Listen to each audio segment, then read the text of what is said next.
Hello, lovely dogs. It is RP here, back at it again with another episode of Art Speaks. And I was a little bit nervous to do this episode because it talks about a lot of hard things that happened in the past with me. But I'm gonna try to keep them all short and sweet and simple to the point, but I won't sugarcoat anything.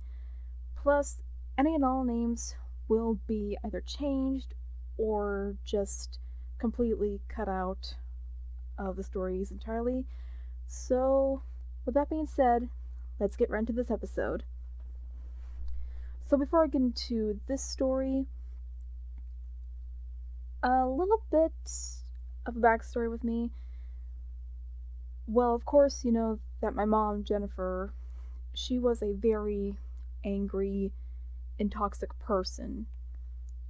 The person who got the most physical abuse was my father. Now, it wasn't at the range of physical fighting, and whenever it would happen, he would either try to stop it, or my grandmother would try to stop it. She was stronger than my own mother. And there was even one time where she threw a sandwich at him because it was the wrong order. Yeah. And whenever she would lose something, she would pin the blame on either me or my father. There was one time on Christmas where she couldn't find her shoes, and she ended up blaming it on me. And I don't really remember what was entirely said, but I said, "Mom, I don't know what happened to your shoes." And I was a 3-year-old child back then. But she went ahead and said, "No, I know you did something with my shoes. You're always playing with my shoes. You're always playing with my stuff. You're always playing with my glasses. Where are they?" And it just literally petrified me. It petrified me so badly. Now, last I heard, she was actually getting help for her anger management and everything, which I do hope and pray to God that she is getting. Now, this next story does have to do with later on in life. Now, 4th grade was a literal hellhole for me.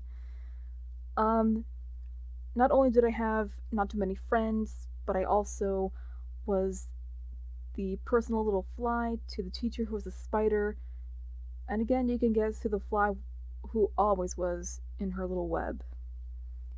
And I was bullied for either the dumbest reasons or for the most ridiculous things on earth. And whenever I did something bad, she would always immediately pinpoint it out on me, like, I don't know. There was even one time where one kid would not get out of my space, and I don't remember exactly what happened. Then she pulled me right out of the classroom, and whenever I tried to explain, she's like, "I don't care. You know what?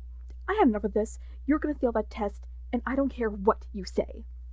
I don't remember what exactly happened, but I mean, there were some things I honestly did thought that I deserved because I was being a brat, but there were other things that I thought that I didn't deserve because either she was being mean or just flat out being rude or hateful to me.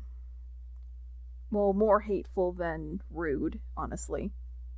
And then there was another time where we had to say something we liked about a person, and another student didn't have anything nice said to her, and I didn't have anything nice said to me, because that automatically put the thought in my head, like, it's true, everyone does hate me, nobody likes me, I'm a loser with no friends.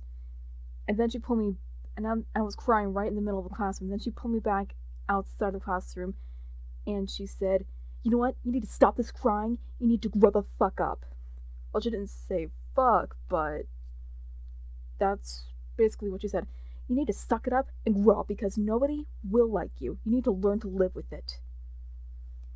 And then there was another incident where I've already explained this person. We'll call her Myrtle.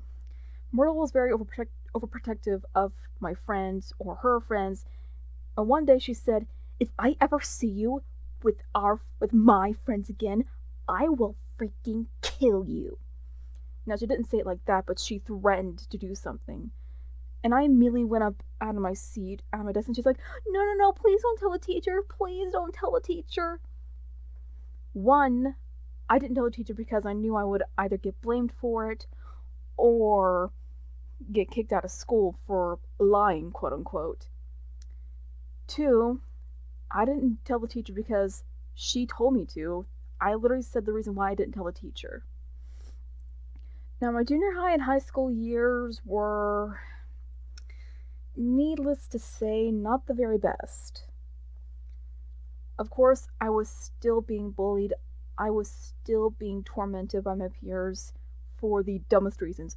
Either was because I was gay, quote unquote, or because I was fat, I was ugly, I was anything they thought of me. They thought negative of me.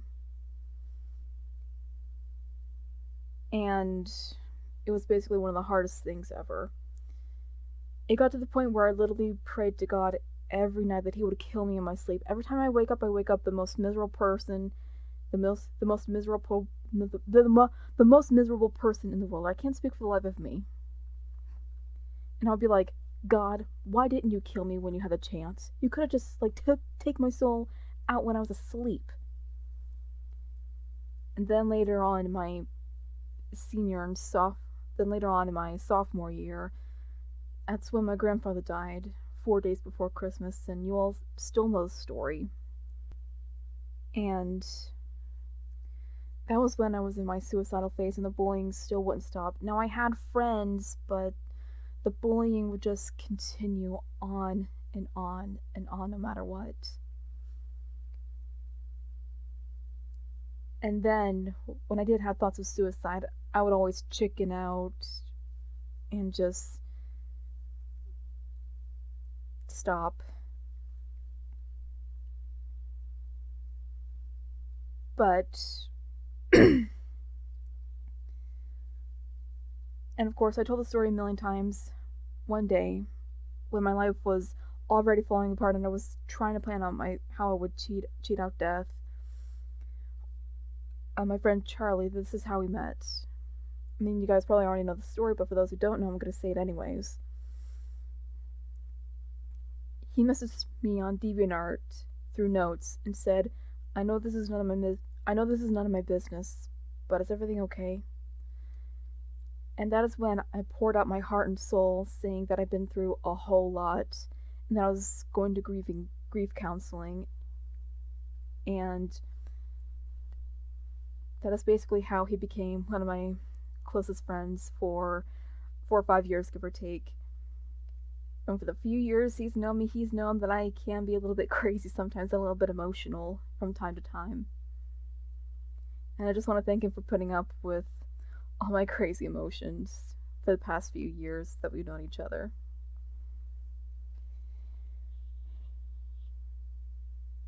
And my final year of high school, it was harder than anything else.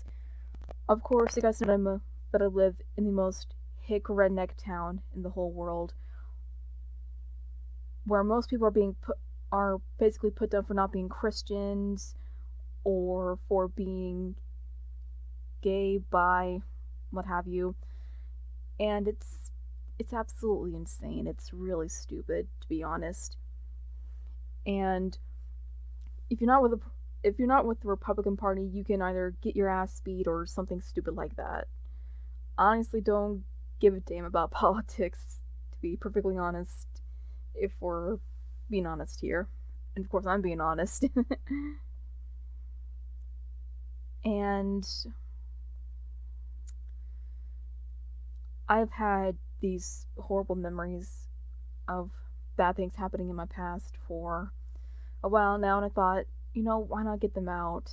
Because it's better for me to let it all out instead of just keeping them in for all these years. And of course, there was problems with my back. You guys probably already know this, but I knew that even the most evil, most vile redneck person would not put me down like this. I would I would fight. I would not commit suicide just for some redneck hillbilly saying, "Oh, you're disabled, ha ha ha. You're gay, ha ha ha. Kill yourself, ha ha ha." No, I would not let somebody put me down because of all this. And I did this drawing for a lot of reasons. One reason is to show that those people who bullied me, abused me, tried to take control of me, and who wanted to lower myself to the point where I literally thought that I was trash and they were higher than me. I wouldn't let them destroy what I would build up in the future for myself. I may not be the most beautiful person in the world. Our abusers, bullies, enemies, what have you, will not control us.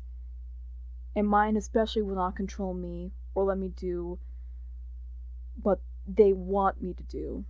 I do what I want to do, and I will do what is best for me, myself, and I. I hope you guys liked this video. If you did, punch the like button like a mud choke. If you want to see more of my videos, subscribe to see more. This is RP reminding you to stay awesome, stay strong, and stay beautiful. I love you all. Bye-bye.